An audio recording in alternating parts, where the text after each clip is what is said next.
Bonjour, dans cette vidéo, il sera question d'utiliser le cercle trigonométrique pour déterminer des valeurs de cosinus, ici cosinus de 7π sur 4, mais aussi des valeurs de sinus, par exemple sinus de 7π sur 4.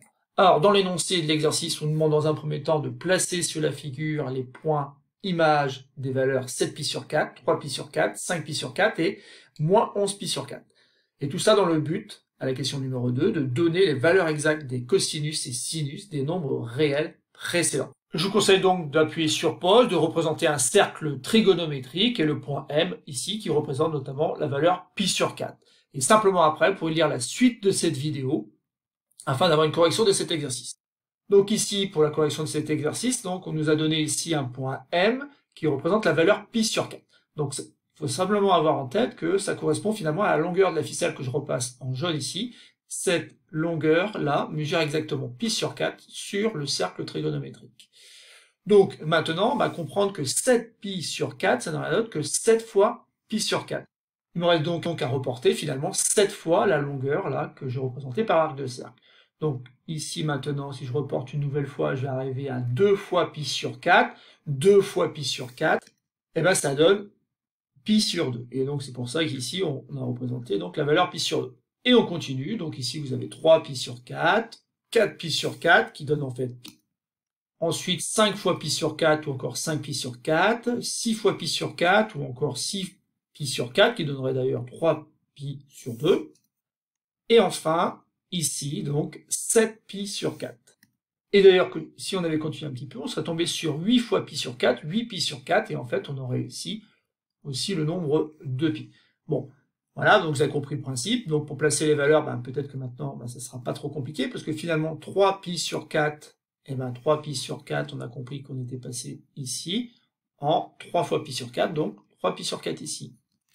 5π sur 4, 5π sur 4, 4π sur 4, 5π sur 4, hop, ça se trouve ici.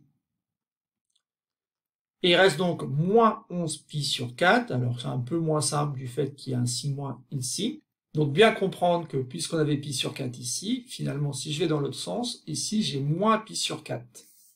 Et donc il me reste plus qu'à reporter 11 fois cette longueur-là, donc moins 2π sur 4, moins 3π sur 4, moins 4π sur 4, donc si vous avez compris ici, il y aura moins 8π sur 4, et je retrouve en fait moins 2π, si je continue à nouveau, moins 9π, moins 10π, moins 11π sur 4. Donc j'ai effacé les traits de construction, et puis surtout, ici, ne pas oublier que finalement 5π sur 4 et moins 11π sur 4 sont représentés par un unique point ici. Et maintenant, passons au petit b, où on nous demande de déterminer donc les valeurs des cosinus des réels qu'on a placés sur le cercle. Bon, il faut aussi se rappeler dans un premier temps que pour cosinus de π sur 4, c'est un résultat de cours qui nous dit qu'en fait ça vaut racine carrée de 2 sur 2. Et ça correspond donc à l'abscisse du point M. Pour l'ordonnée du point M, on a la même valeur qui est racine carrée de 2 sur 2. Et maintenant, ça va être très simple de déterminer donc les cosinus et les sinus des valeurs précédentes. Il va simplement falloir déterminer l'abscisse et l'ordonnée de chacun des points qu'on a représentés. Donc dans l'ordre, il y avait 7π sur 4. 7π sur 4, il est là. Et je vois qu'il a la même abscisse que π sur 4. J'en peux plus non. Que cosinus de 7π sur 4, c'est pareil que cosinus de π sur 4, autrement dit, ça vaut racine carrée de 2 sur 2.